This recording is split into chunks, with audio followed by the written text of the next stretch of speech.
ma des ci yow ñu wax ci tournée de Diomaye à Tamba dan lañ ci mën a jàpp. waaw le président Diomaye mi ngi tourné ci Sénégal oriental. Sénégal oriental nag suñ ko waxee Tamba googu nga tudd ci la bokk actuellement mi ngi woon fële ca Tamba dina dem ci Kédougou mais dañuy commencer ci Tamba ak li fa xew gis nañ ko démb le président bi mu demee moom li mu njëkk a def mooy visiter chantier yi nga xam ne mooy université bi ñu fa tabax. Université boobu nag depuis régime Macky Sall mais état continuité la. génne woon nañ fi lu toll ci 140 milliards muy université bu Matam ak bu Tamba pour defar leen mu mën a accueillir li nga xam ne mooy ay étudiants loolu nag benn homme d'affaires malien lañ ko joxoon muy Ibrahim moom moo doon gérer mbir yooyu ba amoon na sax ay lenteur rek jafe-jafe yu mu amuloon ak justice mais démb li ñu gis mooy avancement yi. voilà mi ngi ci 85% te tournée économique suñ ko waxee loolu la président dafay dem pour ay visite de chantier mais aussi peut-être dem pour inaugurer mais xam bu baax a baax jafe-jafe yi nga xam ne askan bi ñu ngi koy dund à travers autorités yi nga xam ne ñoo fa nekk te démb mi ngi commencé ci li nga xam ne mooy université boobu te li ci gën a am solo mooy sànq ñi ngi waxtaanee les métiers de l'avenir université bi dafa ñëw ci benn localité bu nga xam ne li fa nekk jëm ci wàllum Tamba ko wax sa xel dem ci coton ay mine université bi yooyu dañ ko fay jàngale mu nekk lu nga xam ne lu am solo la ci wàllum technologie dañ ko adopté ak li nga xam ne mooy la mondialisation àdduna nu muy doxee nii mais ku ne li nga xam ne mooy Sénégal oriental sa xel dem ci banane muy lépp lu jëm ci filière banane bi aussi dem na def ay visite gis li nga xam ne mooy banane bi fa nekk ak moo lay won ne Sénégal am na ay matières yu nga xam ne ay potentialité yu nga xam ne suñ ci miser Sénégal en général fu muy jëlee banane ay Maroc ak sous-région bi Guinée feneen ak feneen alors que Sénégal oriental boobu li fay meññ ci banane suñ demoon ba di jàppale ñi nga xam ne mooy producteurs yi fa nekk mën na nekk lu nga xam ne lu am solo la mais ku ne Tamba aussi wala boo Kédougou jàpp Kidira sa xel dem ci chemin de fer boobu depuis ñaata at dawul jëlaatoon nañ lu toll plus de 30 milliards dugalaat ci ba léegi gis nañ ne dawul te ñun chance bi ñu am mooy colonisation naam lu bon la mais colonisation bi nga xam ne amoon na Sénégal tax na ba tubaab bi installé woon nañ fi ay chemin de fer bi ñun ligne bi c'est déjà tracé lan moo des léegi ñu jéem ko noñal ba méngoo ak li nga xam ne mooy jamono mel ni train bi te suñu waxee chemin de fer sa xel dem ci li nga xam ne mooy commerce bi day dox dëkk yi nga xam ne ñoo nekk ci chemin bi yëpp dañuy nekk ay dëkk yu nga xam ne dañuy dundaat ci li nga xam ne mooy l'aspect économique loolu aussi dañ koy rafetlu bu baax a baax yooyu la le président démb dem waxtaan mais en dehors de chantier yeeg li nga xam ne mooy visite yi mu doon def dina am ay discours yi nga xam ne peut-être ñi dëkk foofu muy autorités yi nga xam ne administrative préfet gouverneur wala boog maire yi fa nekk seen ay doléances li nga xam ne mooy président dina ko jël ak ministère yi nga xam ne ànd ak naak ñoom pour ñu ànd ci li nga xam ne mooy ay solution parce que soo demee ci dëkk tamit du ñàkk dëkk ba am na lu fa tàggatémbe ay jafe-jafe yi nga xam ne ñoom ñu ngi koy dund te Sénégal du Dakar rek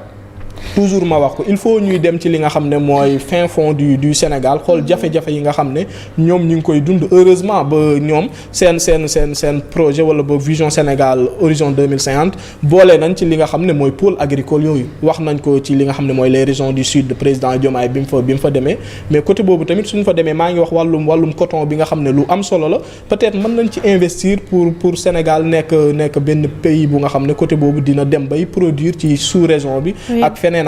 parce que li nga xam ne mooy yoon yooyu moom su baaxee rek affaire yi day nekk lu nga xam ne lu am solo la en dehors de Tamba le président war nañ ko xaar Kédougou ku ko wax sa xel dem ci or mais Kédougou moo yor or bu nga xam ne l'or ne brille pas pour tout le monde su ma ko waxee mooy ñi nekk Kédougou mën naa ne bokk nañ ci ñi gën a ndóol est-ce que loolu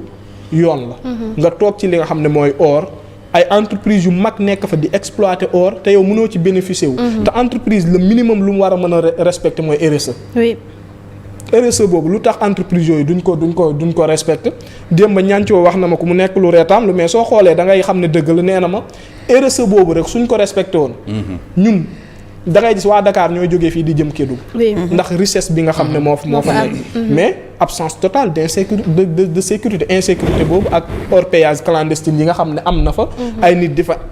implanté wu des fois sax muy am ñu nga xam ne dañuy ñàkk seen bakkan ci mbir yooyu côté boobu tamit jàpp naa ne le président ak gouvernement bi mu am dal war nañ ci bàyyi xel bu baax a baax mais ku ne Kédougou naan Kidira naan Tamba sa xel dem ci frontière Mali ak Guinée jëm côté yooyu loolu l'aspect sécuritaire aussi jot nañu gën ko bàyyi xel bu baax a baax parce que côté yooyu en général ñaawteef yi fay am yépp du nekk ay sénégalais mais ñuy jéggaani la di dugg. est-ce que dugg bi suñ frontières yi nga xam ne dafa mel ni rideau maay ga ñëpp di ko wax est-ce que jotul tamit ñu gën a ñoñal li nga xam ne mooy sécurité bi côté boobu li nga xam ne mooy armée bi ñu ngi ciy def liggéey bu am solo police ak gendarmerie ñu gën leen a jàppale mais aussi ay infrastructure ci wàllum santé. ñëpp a yeewu di xëy di jëm si Ndakaaru pour faju ba kañ. ku amul xaalis wala boo nga feebar ñu war la jëlee fële Kédougou Tamba andi la Dakar pour nga faju Sénégal war na weesu foofu ñooñu war nañ am ay hôpitaux de niveau 2 minimum wala boog niveau 3 mu nekk yu nga xam ne ñoom suñu amee problème ci wàllum santé dinañ dem ñu faju parce que entreprise yooyu ku ko wax sa xel dem ci pollution ak yeneen yu nga xam ne dafay xew dina am benn impact négatif bu nga xam ne dina ko am ci li nga xam ne mooy population bi mais tournée yi daal lu am solo la mais ngalawaay service comme bu présidence nañuy gën a communiquer di def le bilan des tournées. Oui. Parce que il faut mu am benn plan de suivi président demoon na fële ca li nga xam ne mooy Casamance plan Diomaye pour la Casamance mi ngi fi gis nañ yi nga xam ne wax na ko fa ak milliards yi nga xam ne war nañ ko fa dugal mais après silence radio mën nañ dem ba déwén wala boog fii ak 2 ans dootoo ci déggaat dara te suñ ne kii service bi nga xam ne mooy yor wala lépp lu jëm ci wàllum communication présidence xam naa ne ñoom benn soxla rek la ñu war a am muy di communiquer régulièrement mais presse bi loolu lay jëriñ c'est vrai que le soleil mi ngi fi RTS mi ngi fi mais est-ce que ñëpp a ngi seetaan RTS am na ñu nga xam ne peut-être Walf rek la ñuy seetaan am na ñu nga xam ne TFM rek la ñuy seetaan donc dafay jaadu ñu jël li nga xam ne mooy presse bi ñu boolee ko ci li nga xam ne mooy tournée yi président di amal ba fépp fu mu dem ñu fësal li nga xam ne mi ngi ko fay def mais aussi lépp lu fa war a wàcc ci wàllum plan de suivi su jaree ministère ak direction yi ñu wàcc waxtaan ak li nga xam ne mooy sénégalais yi ci njëriñu tournée yooyu parce que lu am njëriñ la à la base te man li ma ciy gën a saluer mooy wax dëgg yàlla tournée économique la parce que en général dañ daan gis que ay tournée politique lay gis Mumbaay bi tëgg fecc mais le président Diomaye moom soo xoolee tournée bi mu def Casamance ak bii surtout da ngay xam ne démb dafa wàcc rek jëm sur le terrain ay tournée économique lay def te jàpp naa ne war na nekk lu nga xam ne lu rentable la dans les jours à venir et Oumar li yaa ngi koy wax sànq c'est vrai que moom mi ngi def ay tournée économique ñu koy rafetlu bu baax a baax mais à côté également gis nañ ni premier ministre moom mi ngi amal ay tournée politique ba am ñu jàpp ni provocation la de la part du premier ministre. Non provocation moom je pense que c'est trop dire parce que buñ na premier ministre nañu wax Ousmane Sonko leader de Pastef ñoom heureusement ba tournée politique lañ wax parce que tamit Diomaye bokkul ak Sonko jamono ji su ma ne bokkuñ mooy Diomaye dafa démissionné ci parti bi nekk benn président bu nga xam ne il veut être au-dessus de la mêlée wàllum état moo ko soxal wàllum politique soxlu ko mais le premier ministre Ousmane Sonko c'est vrai que premier ministre la parce que conseil des ministres mi ngi fa woon lépp lu jëm ci wàllum état defuñ fa la communication du parti Pastef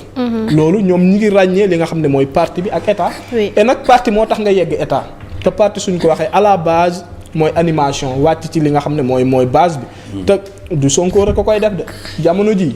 politiciens yëpp ci terrain ñoom ñëpp yëngu nañ waa Qatar sax ñu ngi yëngu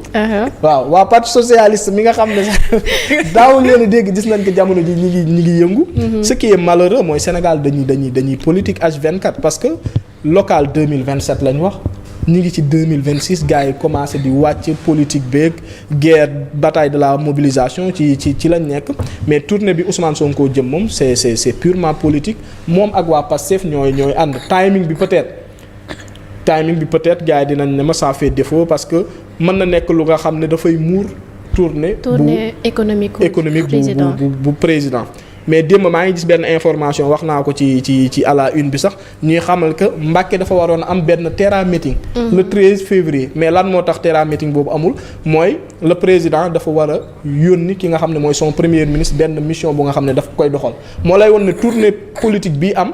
c'est vrai que wàllum parti la mais Diomaye su ne woon Sonko da ngay ànd ak man ci tournée bi par la force day ànd ak moom parce que ci autorité am la nekk mais peut-être que Diomaye moo ko bàyyi muy def ay tournée politique am comme ñeneen ñu koy defee base bi côté Guinguinéo ñeneen ak ñeneen mais parti boobu su doxee parti bi promesse yi nga xam ne dañ koy def wala boog suñu yeggee sollicitation yi nga xam ne dinañ ko gis sur le terrain ñoom mën nañ ko yéegal ba mu yéeg ci état bi parce que ñoom ñoo jiite état bi donc parti bi ak état bi des fois pour nga séparer leen day nekk lu nga xam ne lu jafe la mais tournée comme tout politicien am na droit def ko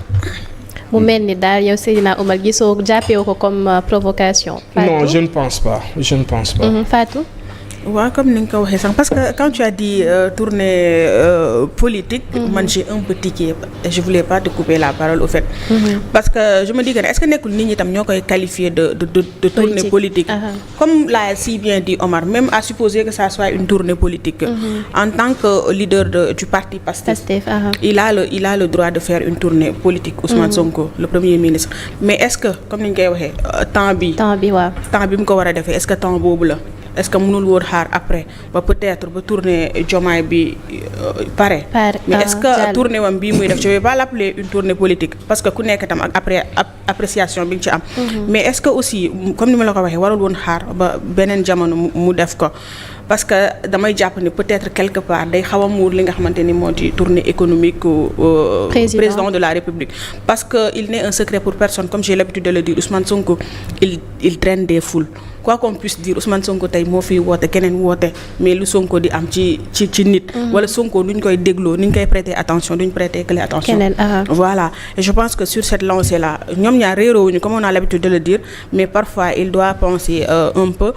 à ce que mu bàyyi d'une part le président doxal lu mu bëgg a doxal quoi n'empêche aussi comme lui chef de parti du parti Pastef mu am leneen lu muy dox parce que tout un chacun de nous tamit am nga li nga war a doxal di ko bay waar moom loolu lay def ci li ko prérogative am yi may ci li nga xamante ni moo di parti bu muy jiite di Pastef. Merci beaucoup Fatou Pape. waaw man de jàpp naa ne tournée bi dafa am 3 défis majeurs yu ñu war a relever. Défi économique défi sécuritaire défi sanitaire. Défi économique bi mooy lan Tamba y a rien c'est vide. mooy région bi gën a vaste Sénégal mais dara amu fa. gën a pauvre. waaw gën a pauvre boo demee Kédougou. c'est la région la plus riche et la plus pauvre. La plus riche en termes de ressources minières. Mais aussi la plus pauvre parce que ni mu waroon jëriñee population bi jëriñee wuñ ko. Donc l'aspect RSE du entreprise yëpp ñoom ñoo koy kii. donc ci côté boobu noonu vraiment le défi économique est là boo xamante ni au moins bu ñu ko réussir ça va permettre de freiner le phénomène de l'exode rural bi favoriser le déplacement des gens de la campagne des ruraux vers les villes. Deuxième défi bi c'est le défi sécuritaire. xam ngeen ni Tambacounda ak Kédougou ce sont des zones frontalières. Donc zone frontalière moom boo ko waxee moom ak insécurité ñoom ñoo dëkk. bëri na ay mbir yoo xamante ne dafay xew yoo xamante ne ñiy jóge dans les pays du Sud trafic bi ak yi ni mel foofu également am na défi. Troisième défi bi moom mooy le défi sanitaire te boobu c'est extrêmement important. wax naa la défi économique wax naa la défi sécuritaire wax naa la défi sanitaire localité boobu dañoo am défi sanitaire ndax jàpp ngeen ci chiffres yi ñu mujjee génne xam ngeen ni boo jëlee Sida. Le taux bi am foofu noonu ci Sénégal oriental ça dépasse même le taux de prévalence au niveau national. Ça c'est alarmant. nga seetlu également que le marché de la prostitution africaine s'est déplacé vers cette zone maanaam les pays limitrophes ni ñu jëlee mendicité def ko business ñoo fi di yalwaan les pays le marché de la prostitution également Afrique noonu la déplacé woo ñëw zone boobu noonu à cause de l'or donc loolu nekk na c'est une situation particulièrement préoccupante et alarmante boo xamante ne war nañ ci taxaw. waaw parce que limitrophes yëpp dañ ne daal Sénégal yalwaan ngi fa la gën a neexee. ñu dem mais également du ci wàllum prostitution bi également zone boobu la ñu jël rek def ko li nga xam ne mooy seen zone de prédilection privilégiée te loolu je pense que ça doit attirer suñu attention maanaam cagga jëpp ña nga riir yi dem kenn surtout nag cagga ji amul carte ñoom ñëpp ña nga fa moo xam ñu surtout nag ñu jóge bitim réew non c'est xam nga bu ñu ne tey jii nii seen taux de prévalence dépasse na au niveau national mais c'est alarmant. 187 cas ont été recensés en 2014 les dernières informations on avait 187 cas pour la région de Tambacounda. gis nga en 2016 dama àndoon ak ay étudiants CESTI def benn sortie pédagogique au niveau de Kédougou mais période boobu noonu maanaam préservatif dafa manqué woon ci zone bi dañu amoon rupture de stock c'est une situation bu doy waar bu ma leen nekk di leen expliquer ne xam nga bu ñu ne rien que foofu noonu Kédougou rek le taux de prévalence dépassé na bu national bi loolu rek ça doit nous préoccuper rawatina nag ñi nga xamante nag actuellement ne la le marché de la prostitution africaine déplacé wu na ñëw foofu noonu donc loolu nag ça doit nous alarmer ñu xool yan taxawaay la ñuy kii jël pour vraiment freiner ce phénomène là parce que voilà mi ngi noonu ñun ñoo ci pâtir doy na war de de zone boobu moom ku fa dem séminaire. bu yeboo nga yem réglé. femmes mariées yi seen xel du dal bu dee seen jëkkër yi fa la ñuy dem pour séminaire. femmes mariées enseignants yañ fa affecté. nañ réglé. baax na. Ah, y avait une dame qui a été arrêtée la fois passée, c'est-à-dire pour ne pas étiqueter que c'est une étrangère, mais boo xoolee dañ li ñu ko doon topp ci saa am na joo xam ne mooy transmission volontaire du sida. waaye VIH ñaata mois lañ ko tëj il paraît que 2 mois lañ ko tëj. mais prostituées africaines yi jóge foofu yëpp di ñëw seen ñoom ñëpp dañuy bu ñuy ñëw dañuy indaale VIH dañ koy duggaale ci biir réew mi. oui donc loolu ça doit nous interpeller au niveau des frontières est-ce que am na ay contrôles suffisants yoo xamante ni ñiy jaar par voie terrestre également war nañ leen surveiller. donc frontière di Rido Maïga. suñu frontière moo raw Rido Maïga de ku ñëw. mais ce contrôle-là, Pape, ne peut pas se faire comme ça de visu parce que pour détecter par exemple le VIH sur une personne il va falloir peut-être faire des examens. Oui. Alors que boo ñëwee tey presque si poste bi mun nga am li nga xamante ni mooy peut-être sa carte de séjour comme on dit wala peut-être yeneen documents afférents peut-être pour li nga mën a li la mun yoon may pour nga mën a nekk ci dëkk bi mais tu peux être porteur de la maladie wala porteuse de la maladie mais duñ ko xam mais est-ce que tam wàllu boobu comme ni mu ko wax parce que tu as parlé de défis sécuritaires ainsi de suite sanitaire est-ce que foofu tam jotul tamit des points de santé.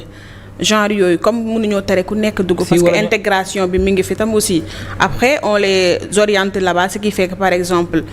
mënuñu parce que loi terewul nga jaay sa bopp mais na nga am carte après bu fekkee yow loolu nga andi sa carte peut-être ñu defal la ay tests yi nga xamante ne day wane peut-être tu n'es pas porteuse mais am na lu gën a yomb loolu jamono Covid bi lan lañ doon def mën nañu Sénégal war na boole ci condition maanaam ku jóge beneen réew di voilà justement nga am ay carnet boo xam da lay wane kat def nga test mais dëkk bi am na falsification am na lépp nga defal nit ki sur avant parce que Covid bi ñuy falsifié ak a bëri voilà am na ñu def tukki sax dem li jënd voilà moo tax nag des contrôles sur place devaient être effectués pour xam peut-être celles qui sont porteuses de la Sénégal moom maladie. c'est un pays de trafic en tout genre trafic de visa trafic de état civil trafic de nangamam c'est un pays de trafic en tout genre ndox laa def soo trafic tribunal kay suñ demee ba nit nekk faux juge magistrat toog am bureau Pape man moom foofu laa bàyyee Sénégal lu nekk mën na xew mais tribunal lu ne gis nañu faux policier faux journaliste faux douanier faux médecin mën nañ ko justement douanier boobu doon exercer pendant 10 ans xaw ma 10 ans xaw ma 20 ans faux douanier faux médecin gis nañ fi le médecin Samba xaw ma docteur Samba xaw ma muy ànd ak délégation ministre dëkk bi faaw nga am fidde te xam nga sànq wax naa ci or bi dama am lu ma fàtte Somi Sène gis nañ ko mi ngi def liggéey bu am solo mais jamono yi passé wax nañ ko Sénégal dafay defar benn comptoir en or muy or boobu au lieu que ñu koy jël di ko jaay di ko yóbbu extérieur ñun ñoo koy transformer suñu bopp defaree ko fii leneen lu ñu ci mën a kii nag yóbbu bitim réew jaay ñu jaay ko parce que su ma ne or soo demee fii bijoutier yëpp dañuy jooy pour am sax li nga xam ne mooy ci or boobu mën ko transformer dañ koy kii nii après andiwaatal leen ko moo tax or cher loolu tax or cher te xale yi koo ci bëgg a takk mu laaj la or château or loolu tamit waaw mais am na ñu ko mérité nag am na ñu ko mérité moom kay fa jigéen yëpp sax mérité nañ damaa bëgg nag mu wàcc comme ça ñun ñu jënd or bu bëri or lu tuuti ñu ne la ay xam nga ne ramata mi ku ko bëggoon takk su ma doon papaam boo indiwul château or indi ranch indi dégg nga maam ay millions yu takku du ma ko Pape bul taxaw gars yi daaw nag ne di passa ramata bañal contesté gars yi loolu daw ñëpp am nañu Sénégal bëgg te dinaa ñëw bokk amuñu ci ranch nijaay yi koy maye dinaa ñëw bokk ci ñi koy maye ndax moo mën a poser condition yooyu en tout cas yaa matière te wax dëgg yàlla côté boobu sonn nañ trop te yiñ fi wax yépp autorités yi ñoo la ko gën a xam mais volonté na am suivi quoi xaalis bi nga xam ne dañ koy annoncer mu war a dugg ci population yooyu nga la waaye na ci dugg cher non man kii l'essentiel a été dit juste que tournée yi lu mu war di pousser le président wala nos autorités mooy ñu jéem a résolver le gap bi nga xam ne dañ ko constaté entre Dakar la capitale Sénégal ak les autres régions parce que boo xoolee il y a énormément de gap entre Dakar bi nga xam ne tout lépp fi la concentré wu c'est-à-dire mu nekk administrativement wala mu nekk leneen ak leneen au niveau économique sur le plan économique boo xoolee industrie yu ñu jot a am wala quelque part Dakar la concentré wu et actuellement wala mu part mënoon nañ dem ba yeneen villes yi c'est-à-dire déséquilibre bi nga xam ne dafa am entre Dakar ak Tamba même bu fekkee dina am mais mu nekk loo xam ne lu minimum la nit ñi di ko constater mais boo yow tey ki dëkk Tamba day jàpp ne moom c'est pas un Sénégalais à part entière que par rapport ak ki dëkk Dakar ndax ki dëkk Dakar am na tous les privilèges am na toutes les opportunités yoo xam ne Dakar raison la certes Kédougou raison la Tamba raison la donc war nañ mën a xool ba combler le gap bi nga xam ne dafa xew entre Dakar ak les raisons ce qui pousse que li nga xam ne exode rural bi ñu fiy gis ñi nga xam ne dañuy nekk dans les campagnes wala dans les autres villes di débarquer di ñëw à Dakar bu ñu demee ba ñu naan Dakar c'est une population bu fi nekk ëpp na plus de 3 millions 4 millions je pense que ça pose problème il faudra que ñu xoolaat pour résorber le gap pour nit ñi dellu fa njëgoon mën a liggéey mën a concentrer wu pour ñu méngale parce que Sénégal boo xoolee Dakar mooy la capitale économique, Dakar mooy la capitale administrative. Waroon nañ mën a dem ba au niveau comme par exemple Sénégal oriental, pourquoi pas ñoom fa capitale administrative wala capitale économique. War nañ mën a dépasser loolu, mais tout se concentre à Dakar et loolu dafa war a pousser le président tournée yi muy def mu xool nan lay mën a def ba résorber le gap ba li nga xam ne lu ci bari mais Omar dafa ko doon fii la pas facile bu ñu demee ba le ministre de l'agriculture di basé wu à Dakar, le ministre de l'élevage di basé wu à Dakar, ça pose problème. Élevage nga war a dem ca àll ba ñu nekk fii Dakar taal ay bureau climatisé toog seen bureau di signé ay notes xamuñu dara ci réalité. Ça se voit que moo tax le ministre de l'agriculture chiffres yi mu joxe woon bi mu ñëwee moog le premier ministre ñu ci heurtante koy naan chiffres yi baax na ci naan baaxul parce que amul benn descente sur le terrain. Et le ministre de l'agriculture au moins waroon na nekk ce qu'on appelle le bassin arachidier mooy fan Kaolack Diourbel ak zone boobu nga xam ne ñoom c'est des agricultures typiques. Le ministre de l'élevage pourquoi pas ñu yóbboon ko Matam ñu yóbboon ko Fouta mais loolu lañu war a def ba nga xam ne Linguère waaw pour résorber le gap ñu xool ñu xam ne ministère des mines ñu yóbbu ko Tamba wala même si ces autorités là étaient affectées dans ces localités man j'en suis sûre et certaine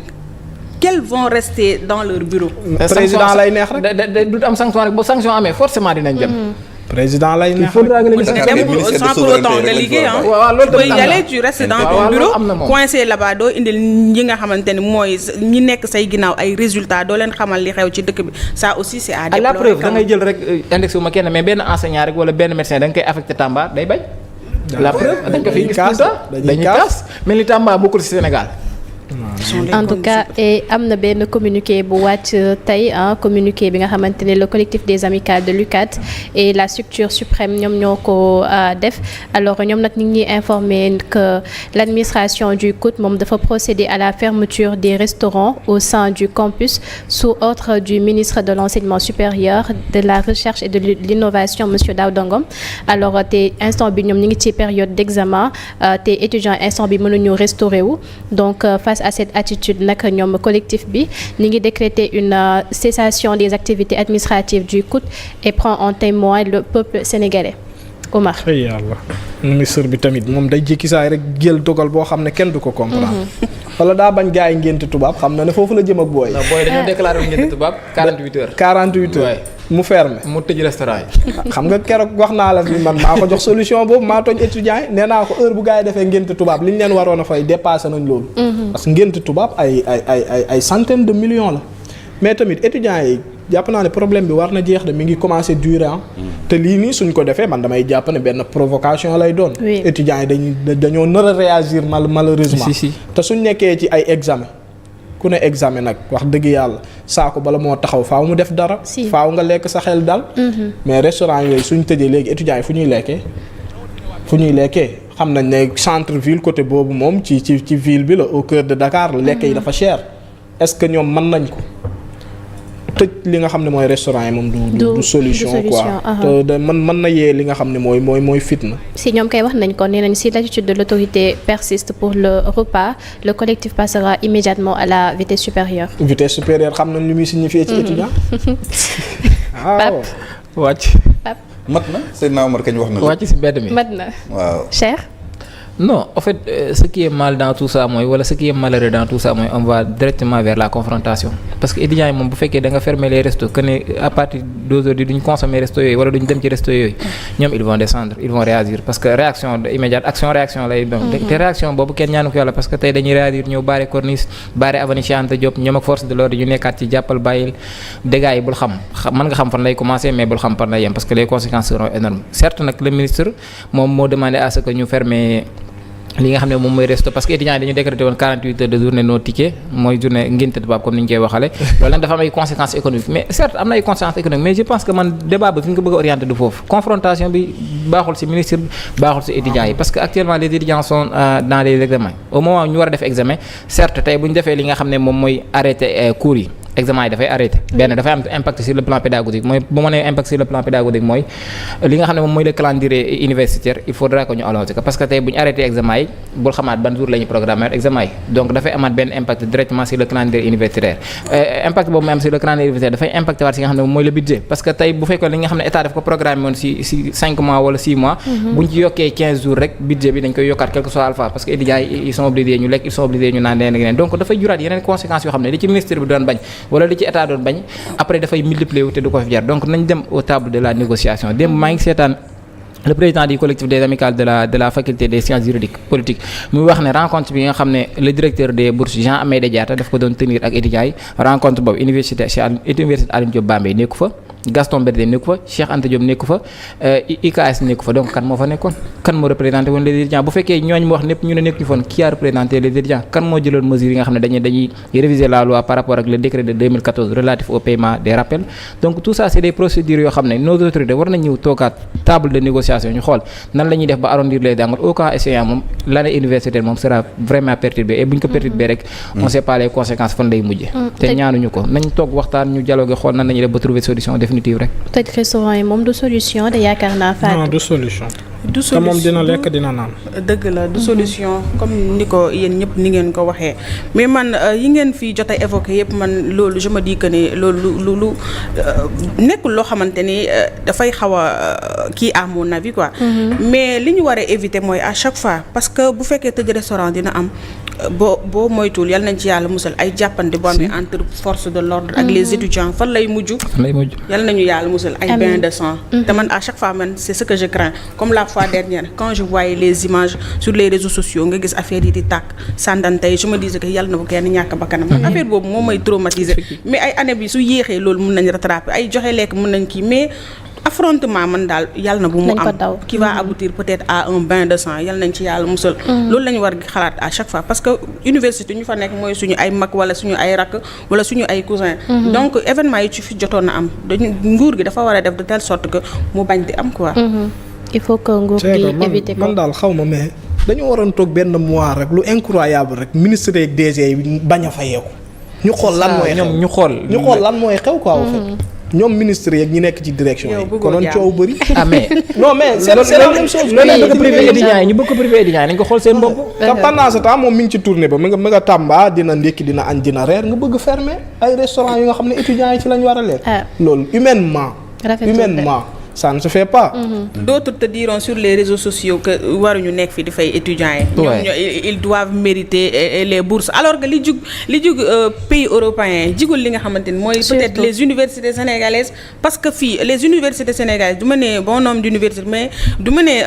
toutes les universités mais bon nombre d'universités yoo xamante ni elles ne répondent pas au fait aux normes internationales. Parce que déjà lekk yi rek turu lekk la wax dëgg fa yàlla man mii fa def 6 mois salaamaaleykum maaleykum salaam. yow soo yow 6 mois nga def bari dëgg fa yàlla. lekk yi moom du lekk c'est pas la qualité.